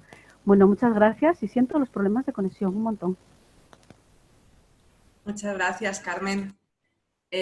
Bueno, vamos a ver ahora cómo organizamos las preguntas que habéis ido poniendo en el chat para intentar que pueda darse en la medida de lo posible en este rato también un diálogo entre las ponentes. Y si tenéis más preguntas, si queréis ir comentándolas en el chat o en el iconito de preguntas y respuestas, pues estaremos atentas. Ahí al principio hay un bloque de preguntas que tienen más que ver quizá con una parte de la intervención de Carmen, pero que yo creo que van a uno de los ejes centrales de cómo medimos desde una perspectiva feminista la coherencia de políticas, ¿no? Hay varias participantes que nos han preguntado, Carmen, si podrías profundizar un poco más o poner algún ejemplo que clarifique esto que nos permita entender mejor, hacernos una idea de qué estamos hablando en concreto, ¿no? Esto que nos comentabas de la coexistencia de los dos enfoques, ¿no? De un enfoque más que en el corto plazo se orienta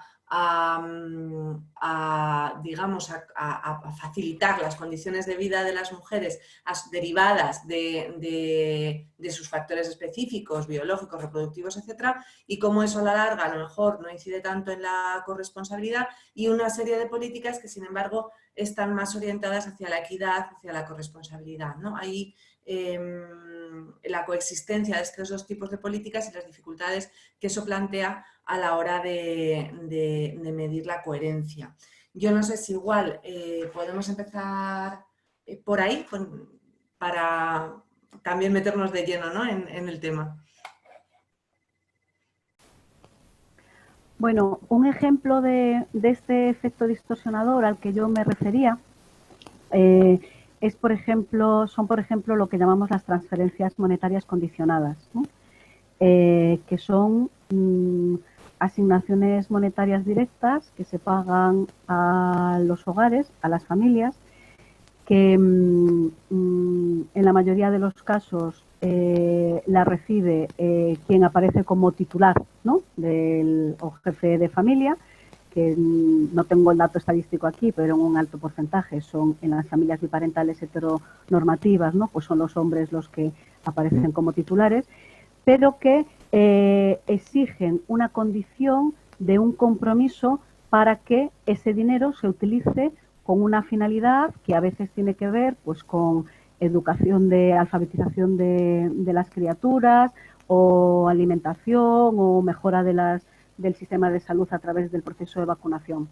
Y ese compromiso firmado, ese condicionante, se le plantea, o sea, son las mujeres madres, las que lo plantean, ¿vale? Entonces, esto es un ejemplo muy concreto, y este tipo de prestaciones monetarias se suelen establecer como medida de las políticas de lucha contra la pobreza, ¿vale? Van a sectores que están por debajo de los umbrales de pobreza, no son prestaciones, no son asignaciones monetarias ni universalistas ni incondicionales, es decir, son focalizadas en sectores, en grupos poblacionales que están por debajo del umbral de pobreza, con unas características determinadas, y a las que se les exige como contrapartida la condición, ¿no?, el que cumplan con un determinado compromiso que tiene que firmar fundamentalmente la madre. Con lo cual, es una medida que a corto plazo resuelve la obtención de un ingreso monetario que puede aliviar el acceso a atender a unas necesidades básicas, pero que refuerza el rol de género y el sistema de división sexual del trabajo, por ejemplo, ¿no? Esto es un ejemplo, ¿no?, al que me estaba refiriendo. En ese sentido, Yo creo que hay también como un interés en ver ejemplos que puedan, yo creo que este que nos pones puede aplicarse tanto a los contextos más en la realidad española como a prácticas que se hacen a veces más vinculadas a intervenciones de cooperación, ¿no? Bueno, el ejemplo de transferencias monetarias condicionadas, por ejemplo, todavía lo tenemos vigente pues en países como Brasil, México, ¿no? Y no sé si en Chile todavía sigue estando, quiero decir, en muchos países latinoamericanos, pero no solo, ¿no? En algunos países, en otros países de Euroasia también lo tenemos vigente. En España tendríamos que hablar de otro tipo de ejemplos, ¿no? Pero ¿cómo podría ser otra propuesta que no reforzarse esa división sexual del trabajo? Bueno, pues primero, no estableciendo, no sujetándolo a una condición, no haciendo que fuese, bueno, estableciendo una prestación o una asignación monetaria con unas condiciones dignas, no limitándose al nivel de vulnerabilidad, ¿no? O de umbral de pobreza, ¿no? Por ejemplo, porque de esta manera no estás permitiendo que se dé una transformación de la situación, ¿no? Sino que estás haciendo más llevadera la situación de desigualdad, ¿no? No sé si se ve esto que quiero decir, ¿no? Una cosa es, o sea, el compensar la situación de desigualdad no quiere decir avanzar en igualdad, ¿no? Sino hacerla más llevadera, ¿no? Y eso es lo que significa. Lo que significan estas asignaciones monetarias que se pagan directamente a familias, pero que no cubren, que no van más allá del umbral de pobreza, no transforman la realidad. Lo que hacen es permitir un respirito, ¿no? Que la cosa vaya más llevadera. Entonces, ¿cómo habría que diseñar un planteamiento de políticas de transferencias monetarias que no provoque esta distorsión? Bueno, pues primero de una manera individualizada y no familiar, ¿vale? Para que evitar ese riesgo de que sea el jefe o el titular de la familia. O sea, un derecho individual. Después, en una cuantía suficiente y digna, ¿no? Suficiente y digna, no solo para que la población salga de nuestras estadísticas de bolsa de pobreza, sino además para que realmente la población a la que llega pueda desarrollar capacidades, ¿no? De su propio proceso de emancipación, ¿no? Y mejorar sus condiciones dignas de vida, ¿no? Y, por supuesto, no condicionarla al cumplimiento de un rol de género determinado, ¿no? Incluso pensar otro tipo de mecanismo. En vez de transferencia monetaria directa, se puede pensar en articulación de servicios públicos, ¿no? Que faciliten eso y un buen sistema de acompañamiento. Es verdad que es más directo, es un mecanismo que tiene un resultado y un efecto más directo, el de las transferencias monetarias directas, que el de los servicios públicos, porque los servicios públicos, si no existen, hay que crearlos, ¿no? Y si existen y son insuficientes o no tienen unas condiciones de calidad o no alcanzan a la universalidad de la población, pues hay que ampliar, ¿no? Su capacidad. Entonces, a corto plazo puedes pensar en una medida tipo paliativo, pero el mecanismo de alerta ha de ser que si con esa medida estás reforzando la división sexual del trabajo, necesitas alguna otra medida de acción a medio y largo plazo que diluya ese efecto, ¿no? O sea, no se trata de no hacerlo, sino de que seamos conscientes de que esto solo provoca esto, ¿no? No transforma realidad y además refuerza, y necesitamos otro tipo de medidas. En España, en países como España, bueno, en países como Europa hay otro tipo de ejemplos, porque no tenemos esto de las transferencias monetarias condicionadas. Bueno, tenemos el ingreso mínimo vital que se acaba de aprobar en España, pero no cumpliría, no sería exactamente este ejemplo, porque la condición no es que se cumpla con un compromiso, ¿no? Atendiendo al rol de género, sino que la condición es cumplir un mínimo de renta y una serie de características. Entonces no nos serviría. Pero hay otros ejemplos, ¿no? Otros ejemplos que tienen que ver, por ejemplo, con los derechos asociados a los tiempos de conciliación, o sea, los derechos de conciliación, a la cuestión del cuidado, la crianza y la maternidad, ¿no? Fundamentalmente, maternidad, paternidad, ¿no? Entonces, aquí un camino que se ha emprendido es el del proceso de reforma legislativa para la equiparación de los permisos por nacimiento, de manera que cualquier persona que sea progenitor o progenitora tenga el mismo derecho de tiempo remunerado y en buenas condiciones para poder dedicarse al cuidado de su criatura, ¿vale? Entonces, con este inicio, lo que se ha roto es un mecanismo de desigualdad que estaba como muy enraizado precisamente en esto en esto que yo explicaba antes de hay necesidades y particularidades específicas que afectan a las mujeres y que a veces se reivindican como parte de la exigencia de un derecho de ciudadanía propio y diferente, ¿no? Sin más, ¿no? Entonces, el problema es que ese derecho, cuando reivindica ese derecho propio de ciudadanía diferente asociado a la maternidad o a la cuestión de la reproducción social, eso se vuelve en tu contra a la hora de, porque te penaliza en otros mecanismos, pues como derechos económicos, presentes o futuros, ¿no? Por ejemplo. Es que no quiero hablar yo mucho, yo quiero que hable también Luisa y que nos y la gente que está presente. Gracias. Yo creo que con esto está bastante aclarado las preguntas que planteaban en este sentido.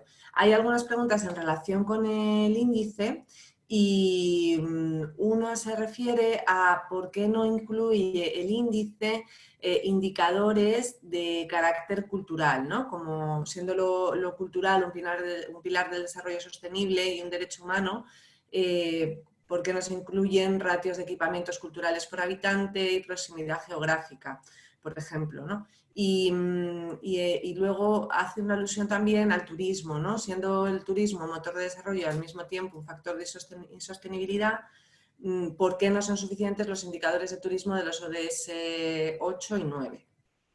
Y esto sería más para Luis. Sí, pues muy interesantes las dos preguntas. La primera, voy a serte sincera, no hemos incorporado ese.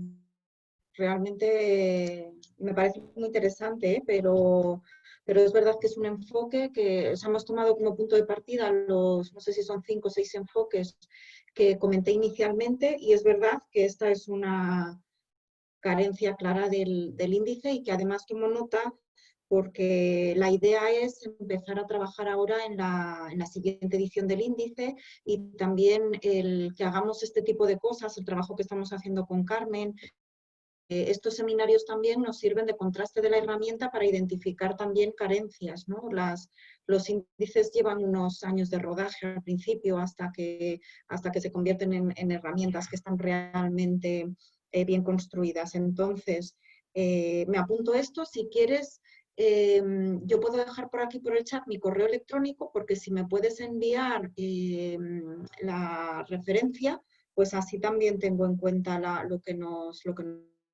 Con el tema del turismo es verdad, ¿no? El turismo, además, ahora parece que es como muy. En los últimos años ha habido mucho movimiento contra el turismo, pero cuando nosotros empezamos a construir el índice, que fue en el año, yo creo que 2014 o 2015, el turismo era fundamentalmente motor de desarrollo. Y la gente, cuando penalizabas el turismo, te decía que cómo ibas a hacer un índice con eso.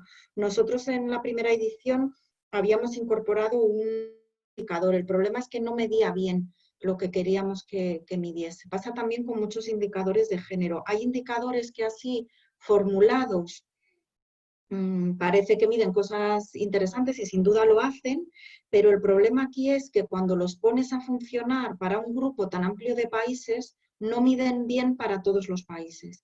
Y con el tema del turismo, nosotros, claro, la mayor parte de los indicadores que hay para tantos países, ¿no? Si uno de los problemas que teníamos con el índice era que para un grupo tan amplio de países es muy difícil encontrar información de calidad con metodologías homogéneas comparables entre todos ellos de la misma fuente sobre aspectos, digamos, muy de detalle, ¿no? Son todos muy de brocha gorda los que están disponibles, porque claro, en cuanto metes países de África subsahariana o de algunas partes de Asia, pues el detalle estadístico es, no tiene casi, o sea, si hubiésemos hecho un índice de Europa, podríamos haber medido pues, un montón de cosas más, ¿no?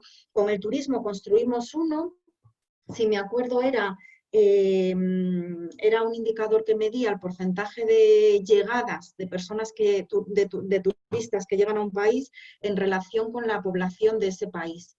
Y salía un ranking que no nos parecía que recogía bien el impacto de los países. Creo que podría funcionar mejor para ciudades, pero no tanto para países, porque puede haber países que reciben muchos turistas, pero muy concentrados en determinadas zonas, y entonces eso es insostenible, pero que en relación con la población total no queda bien reflejado. nos pasaba también con algunos indicadores que ha apuntado todo Carmen, ya como vamos a seguir trabajando, que has dicho varias cosas que yo creo que son fundamentales para el índice, pero por ejemplo, nos pasaba con un indicador, también habíamos contemplado un indicador que medía la brecha de género en el empleo en la industria. Pues nos salía que países como Camboya, Nicaragua, Vietnam, salían muchísimo mejor que muchos países nórdicos, pero es precisamente porque hay igual, o sea, hay muchas mujeres que se incorporan a la industria, pero porque son industrias, porque son maquilas y son en condiciones muy precarias. Entonces, son indicadores que hemos tenido que ir retirando porque es verdad que aunque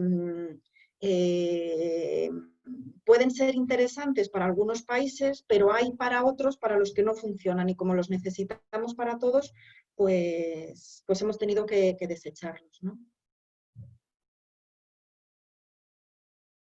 Había una pregunta concreta también sobre la relación que existe entre los países que tienen mayores indicadores en el índice ambiental y su menor desarrollo económico. O sea, si está relacionado que haya mejores indicadores en el ámbito ambiental con un menor desarrollo económico. Sí, claramente yo creo que eso es una cosa que, o sea, es que en realidad lo que mide es una también de las contradicciones de la Agenda 2030, ¿no? Que a mí también me parece que es un marco de referencia interesante, pero que lo mismo que ocurre con el feminismo ocurre también con muchos otros elementos de la agenda, muchas contradicciones, ¿no? Y hay una contradicción básica entre crecer y la sostenibilidad medioambiental. Y yo creo que eso se recoge perfectamente. Hay muchos países que precisamente, que tampoco es la situación idónea, ¿no? El desafío está en encontrar por dónde transitar. Pero hay países que no tienen impacto ecológico, perdón, porque no tienen actividad económica fuerte. Eso hace que en términos de agotamiento de recursos, de pérdida de biodiversidad, de emisiones de CO2, de huella ecológica, tengan buenos indicadores. ¿Quiere eso decir que sean modelos a seguir? Pues no, porque no garantizan las condiciones de vida dignas para la gente. Yo no sé si conocéis la rosquilla de Kate Raworth, la economía rosquilla, ¿no? Que dice que el espacio donde se tiene que mover la economía es como una especie de rosquilla o de donut y que tiene que ¿no? La sostenibilidad del planeta, pero al mismo tiempo pues garantizar también un suelo social, ¿no? Y ahí es donde el reto está en ver ahí cómo nos ubicamos. Y yo creo que esas contradicciones sí se reflejan bien en el índice, ¿no? Como en el caso de Noruega. Pues Noruega no está en el espacio de la rosquilla, está fuera de la rosquilla de Kate Raworth, ¿no? Nos aportan también, esta puede ser un poco para las dos a lo mejor, cómo sería interesante incorporar los servicios a la población, sobre todo porque en el medio rural su carencia limitaría el acceso de las mujeres al ámbito asalariado y público.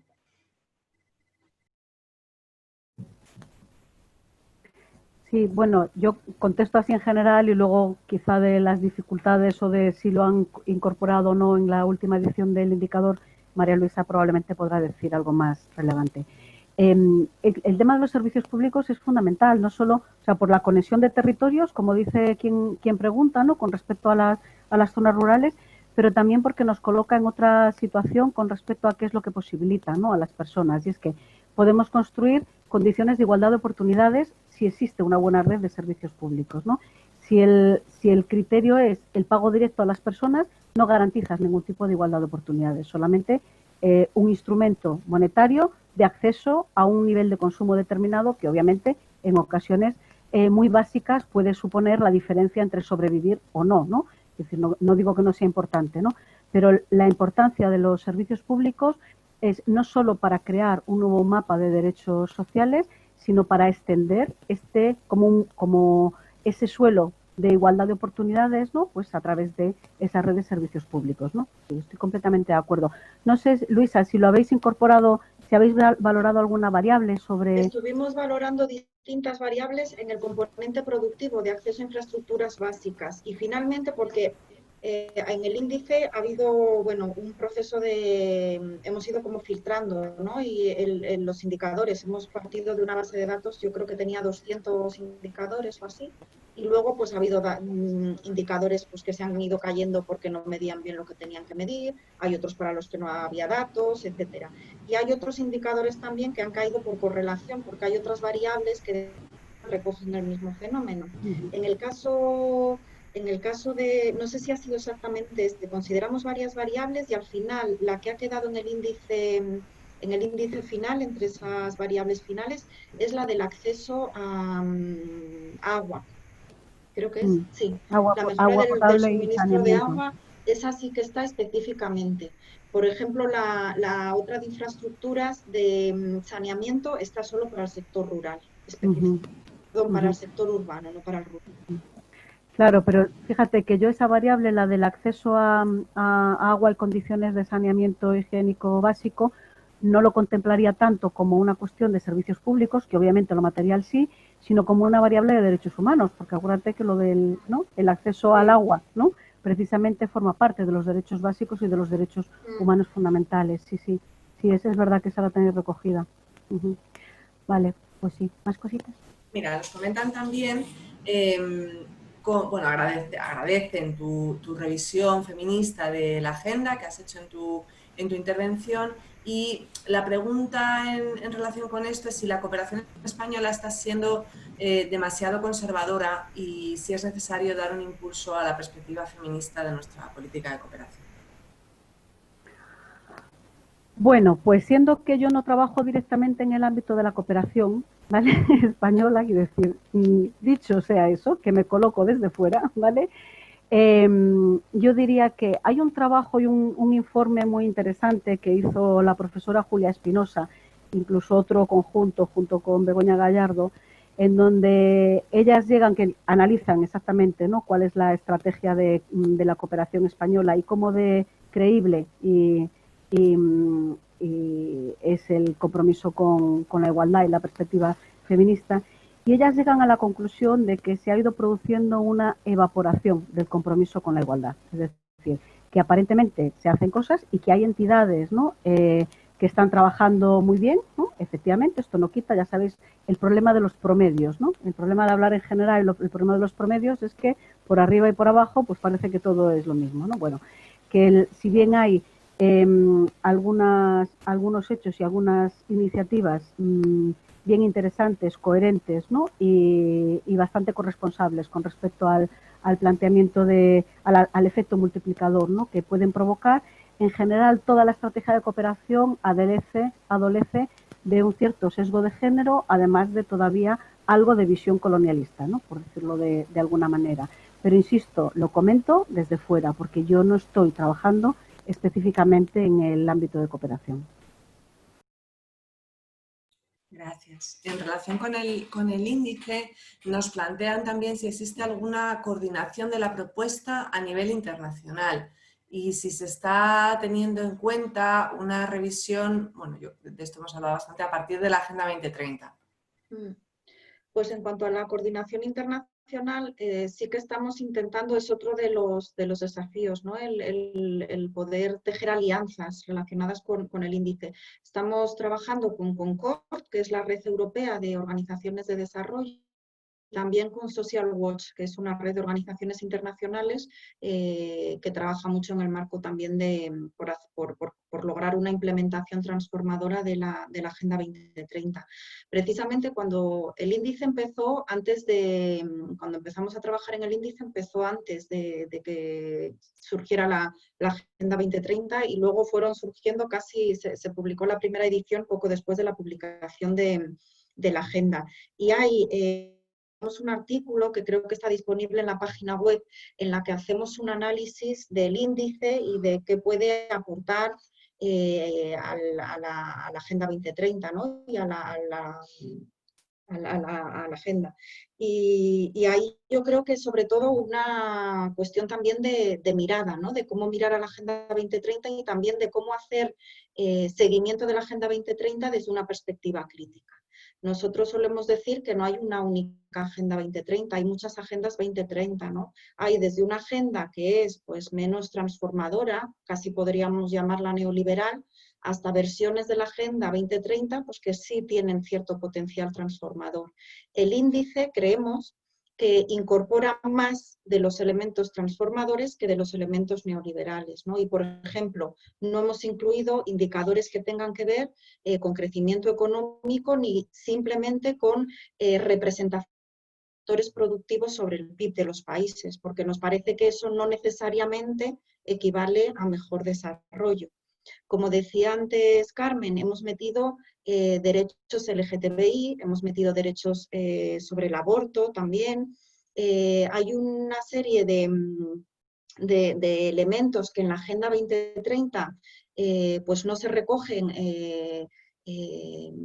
También los indicadores que tienen que ver con la lucha contra la desigualdad, creo que son más transformadores el que incorpora el índice que el que se incorpora en la Agenda 2030, que es obvio que al ser una agenda que se ha acordado entre muchos gobiernos del mundo, pues hay determinados temas que son muy conflictivos y sobre los que no se llega a consensos y entonces quedan como muy diluidos en los compromisos finales y que nosotros, con toda la modestia del mundo, creemos que sí que están recogidos en la agenda, al margen de que luego hay o sea, que me parece que la agenda tiene elementos también muy interesantes.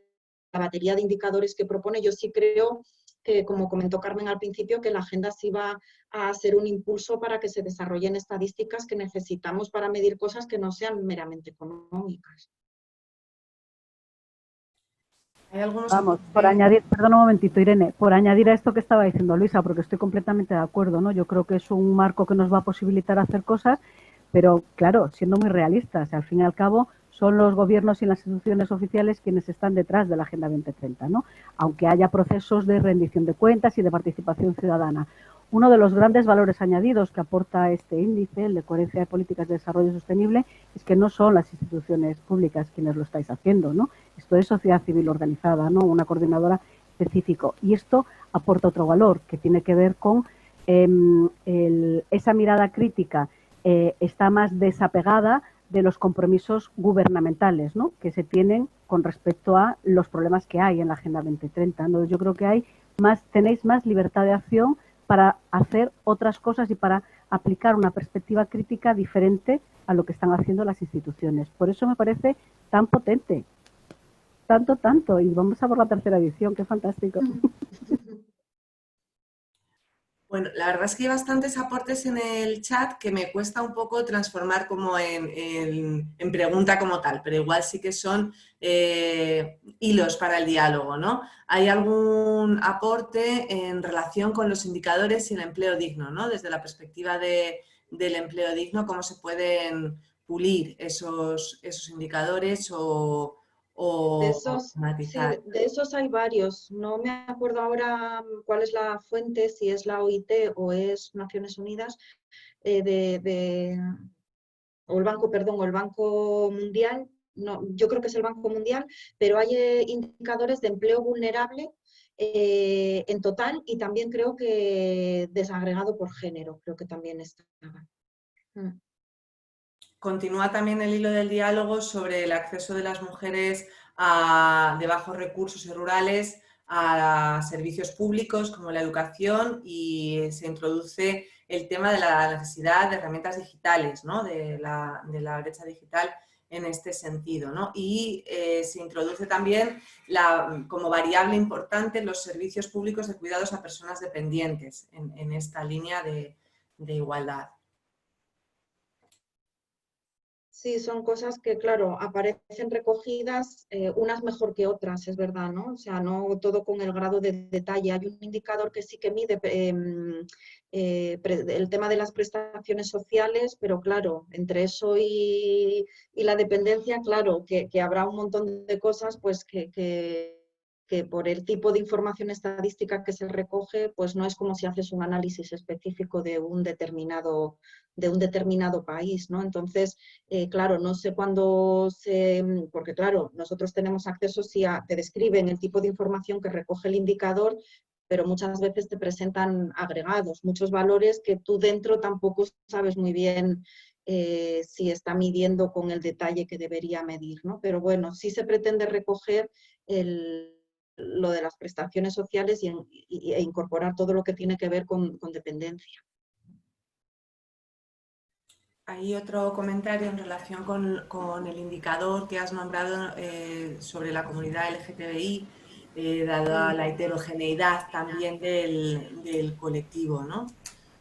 Y ahí también pues hemos tenido que manejarnos pues con cosas muy básicas, claro, porque con lo que hemos trabajado con tres cosas fundamentalmente, con el colectivo LGTBI, que igual sí, hemos trabajado matrimonio igualitario, legalización de la homosexualidad y luego aparte hemos incorporado un indicador que hemos construido nosotros, que lo que quería, con algunas imperfecciones, pero bueno, lo que queríamos recoger es también diferenciar, porque hay países en los que no hay matrimonio y no está ilegalizado, pero es que hay países donde hay pena de muerte.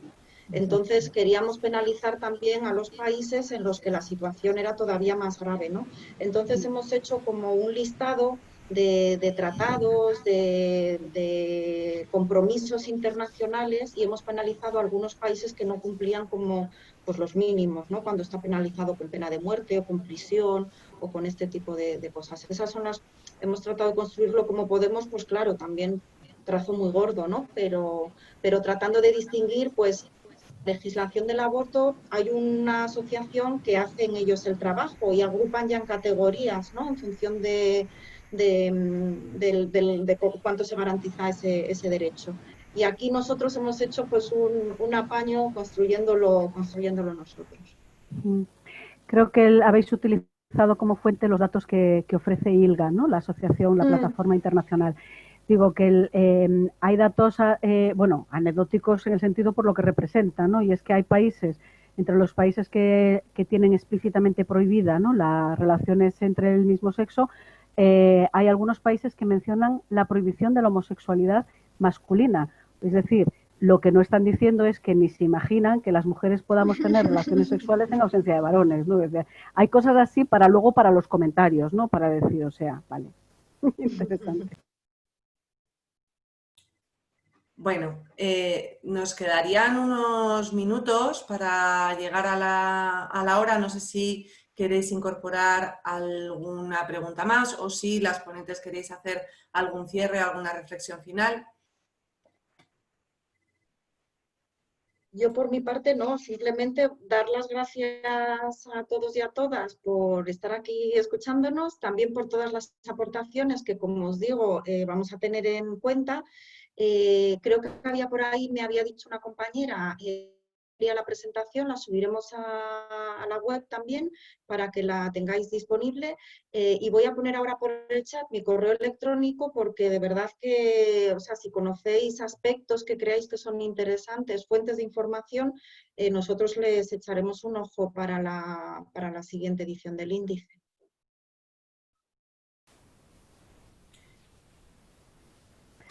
Bueno, pues yo por mi parte tampoco voy a aportar nada más, solo decir que encantada de participar y de estar colaborando en esta tarea y que, Luisa, seguimos trabajando con ello. Seguimos trabajando, Carmen, sí. Gracias a todas.